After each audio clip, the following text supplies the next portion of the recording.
Okay, welcome back to the Crypto Minute channel. We're going to change things up a little bit from now on. I'm always going to cover Helium at the end of every video, so please stay tuned for all the latest Helium news. But we're going to expand this broadcast to include many of the other coins, Bitcoin, as well as any of the other news that's happening nowadays. So we're first going to look at Ethereum and the merge. Okay, now that merge we've been waiting on for a lot of time, quite a few, like almost over a year.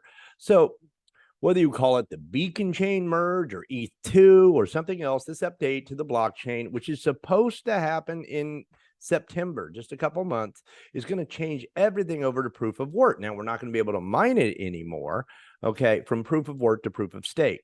And it's going to have a consensus mechanism. All right, it's still going to be burning, okay, and it's going to probably devaluate not the currency itself, but the amount of tokens that are in the market.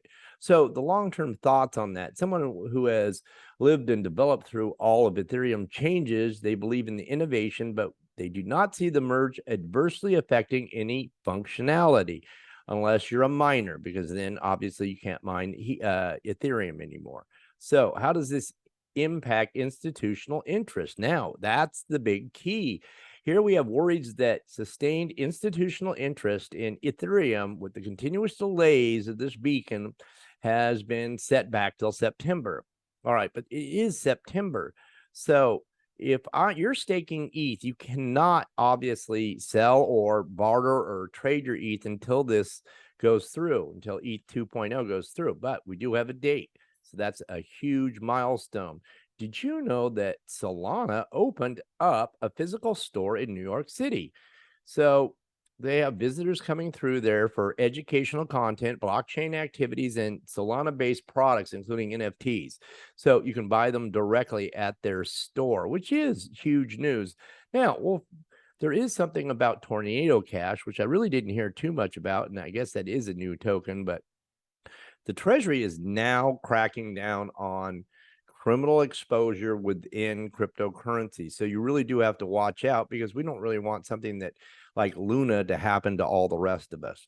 All right. And finally, let's talk a little bit about Helium. So Helium hasn't been doing much, even though our earnings have been going up just a slight bit. So okay, it is a very bullish sentiment score and is rising and underperforming the crypto market. And we've been seeing that it's been off and not really actually going up. It went up to $9.31 and it was back down to like $8.97 I saw today.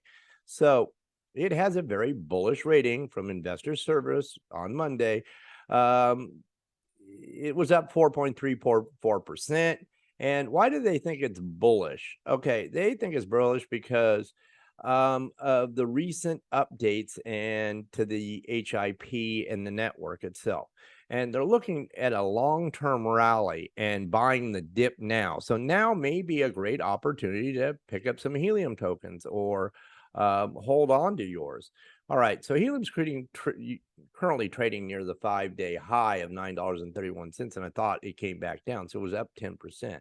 So as well, because we saw Bitcoin all the way up to 23.5 at one point. All right, so that concludes this broadcast, and I hope, as always, you have a wonderful and blessed evening.